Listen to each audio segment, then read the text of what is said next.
أعوذ بالله من الشيطان الرجيم بسم الله الرحمن الرحيم الحمد لله دا د رزین کور ده سالم کور جادو کور ده الله صالح موږ د څو ورځې کېږي یاره یو لس ورځې شاوخوا به کېږي چې راغلي یو دلته عملیات مو کړي دي یقینا موږ چې دلته راغلو چې موږ به دلته ودانېږو هغه چې دلته راغلو کلي کې ګاز ورغلی مقصد کورونه وکړه بیا چې دلته راغلو نو کبریت وکړو راغلو یو لک پنځه زره ډالر هغه مولوي صاحب ته ورکړل نن تقریبا 2 لک ډالر 2 لک ډالر نن دا به انشاءالله تعالی په مشکل دی الله تعالی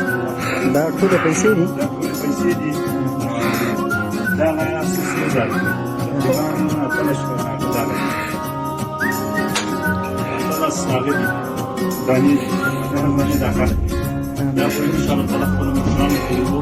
او الحمدلله موږ مشران کې درغه لکه مشران موږ ان شاء الله تعالی کوو نو څنګه دې شیطان او څنګه خیانت نشي او دا پیسې ستوري وي دا راځي دا به په څه شیطان کوي او ان شاء الله تعالی نعره تکبیر الله اکبر نعره تکبیر